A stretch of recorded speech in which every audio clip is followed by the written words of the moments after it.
Pour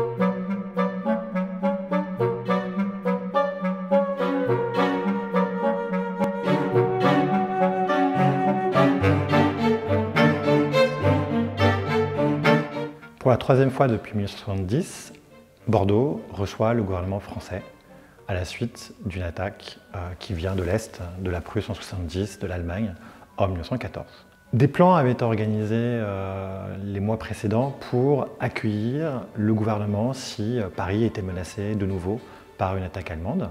Mais ces plans ne vont pas être mis en œuvre et le gouvernement français va s'installer dans un certain chaos dans la vallée de la Loire.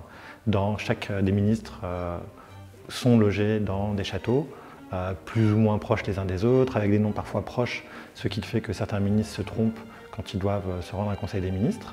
Mais face à la descente vers le sud des troupes allemandes, les autorités prennent la décision d'aller encore plus vers le sud et de se rendre à Bordeaux. Et ils arrivent à Bordeaux le 14 juin et le même jour, Paris tombe et est envahi par l'armée allemande sans qu'il y ait eu de résistance, puisque le gouvernement a laissé Paris ville ouverte pour éviter les destructions et pour éviter la mort de civils. Donc le 14 juin, le gouvernement arrive à Bordeaux et c'est vraiment dans la plus grande désorganisation que les choses sont réalisées. Dans la nuit du 13 au 14, il y a des tractations et pendant de nombreuses heures pour savoir où est-ce que tel ou tel ministre, tel ou tel ministère, tel ou tel corps de l'armée va s'installer. Il faut donc loger les ministres, il faut installer une partie de l'état-major, il faut aussi installer les diplomates étrangers qui étaient évidemment à Paris et qui ont suivi le gouvernement dans sa descente vers le sud. Et ils sont accueillis dans une ville de Bordeaux qui est déjà pleine de réfugiés qui ont descendu vers le sud. Pourquoi Bordeaux? Parce que Bordeaux, on espère que c'est relativement loin du front. Bordeaux est un port et certains espèrent à partir de Bordeaux prendre un bateau pour aller en Afrique du Nord.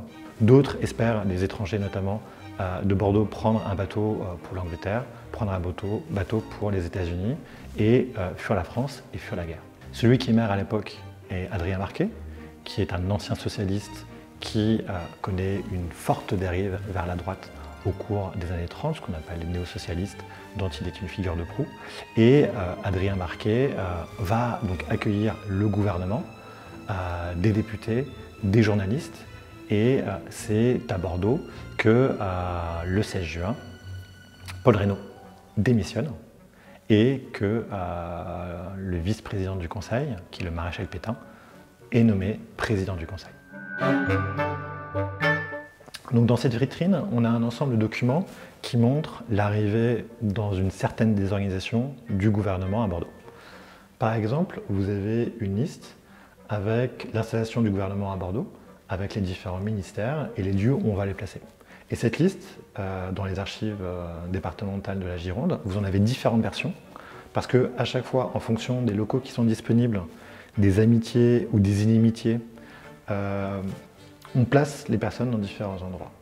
Et donc, on les place à la préfecture, à la mairie, dans des services de l'État.